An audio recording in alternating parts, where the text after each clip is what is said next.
Bwana Yesu asifiwe. Ndio tena kwenye kipindi kizuri hiki cha my message to you, ujumbe wangu kwako. Leo tena bado tena nazungumza na vijana.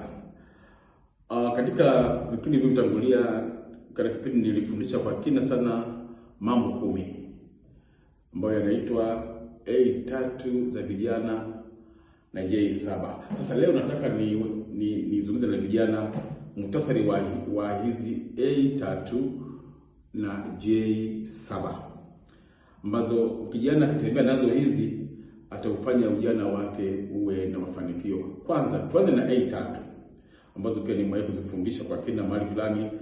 Leo nataka tu nizifanyie ufupisho ili kama unazikumbuka zote pamoja. Ya kwanza kwa kijana tunabeza sana katika kitabu cha Zaburi sura ya 119 na fungu la 9 mpaka fungu la 11. Anaposema jinsi gani kijana aisafishe njia yake, asema ni kwa kutii akilifuata neno lako. Asema moyoni mwangu nimeliweka neno lako, lisije nikakutenda dhambi.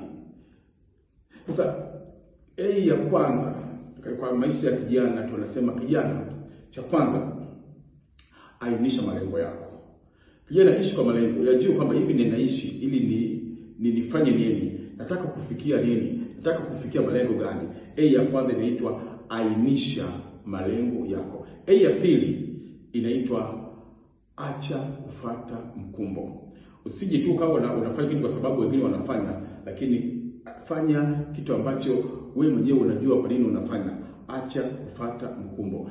Ya tatu, angalia sana njia zako. Kila mara jifanyie tathmini, je, njia nayo iendea ndio njia sahihi? Maana Biblia inasema kwamba iko njia inaonekana kuwa njema machoni pa mtu, lakini mwisho wake ni upotevu. Kwa kijana, kila siku tathmini njia zako, angalia njia zako. Hizo ndizo A3. Tuangalie muhtasari wa zile J7. J ya kwanza inasema jitambue. Kijana, jitambue kwamba wewe ni nani, ukoje, una hadhi ipi. Mimi ni kijana wa kiume, niko hivi, siko hivi. Mimi ni kijana wa kike, msichana, niko hivi, siko hivi. Jitambue. J ya pili, jikubali. Unaweza kuwa unatamani kuwa kama fulani au kuwa hivi, lakini sivyo ulivyo. Hivi ulivyo, jikubali. Maumbile yako, jikubali. Muonekano wako, jikubali. Elimu yako, jikubali. Jinsi ulivyo, jikubali. Usitake kuwa hivi wakati hauko hivyo. Umrefu, jikubali. Umfupi, jikubali. Umnene, jikubali. Umembamba, jikubali. Umeusi, jikubali. Umeupe, jikubali.